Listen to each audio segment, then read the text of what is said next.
Maayong adlaw, syudad sang Iloilo. 30 ka green guards kag 30 nga tourist guards ang ginpatukod na sa syudad sang Iloilo. Pagpungko ginaton, ang siling naton, ang isa ka syado ka importante para sa aton amo ang environment. Part na sang aton nga wheels for sustainable development.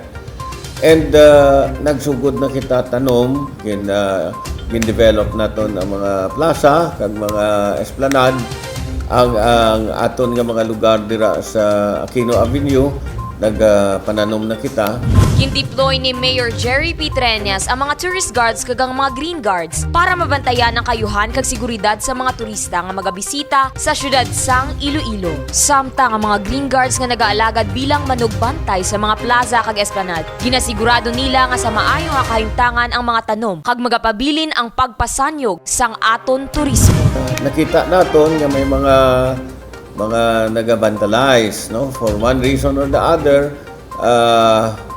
Amo na nga nagdesisyon kita nga pangitaan ta paagi para maproteksyonan ta ang environment. Kag amo na ang concept sang Green Guard. Dako gid ang nabulig sini sa paghatag sang seguridad hindi lamang sang aton mga tanom, mangin ang mga turista sa aton pinalangga nga syudad sang Iloilo.